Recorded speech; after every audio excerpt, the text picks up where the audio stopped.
Hi అండి. YouTube ప్రేక్షకులకు నా యొక్క ధన్యవాదాలు. మీరు మా ఛానల్ మొదటిసారి చూస్తున్నట్టయితే సబ్స్క్రైబ్ చేసుకోండి. అలాగే కింద బెల్ ఐకాన్ని క్లిక్ చేసి మా మరికొన్ని వీడియోస్ మీకు నోటిఫికేషన్ ద్వారా వస్తాయి.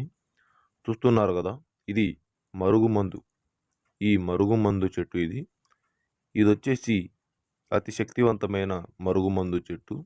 ఇది ప్రేమించి విడిపోయిన వాళ్ళు ఈ మందు ఒక్కసారి వాడి చూడండి. ఒక్కసారి వాడి చూడండి ఈ మందు. భార్యాభర్తలు, ప్రేమికులు, లవర్స్‌లు, స్త్రీ పురుషులు విడిపోయిన భార్యాభర్తలు గాని, మన మాట ఎవరైతే వినరో మన ఫ్రెండ్స్‌కి గాని, ఈ స్త్రీ పురుషులు అనేది ఈ మరుగుమందు ఒక్కసారి వాడి చూడండి. ఈ మరుగుమందు వాడి చూసిన తరువాత 3 రోజుల్లో వారు మన చెప్పు చేతుల్లో ఉంటారు. మనం ఏం చెప్తే అది చేస్తారు. ఒక్కసారి వాడి చూడండి. ఈ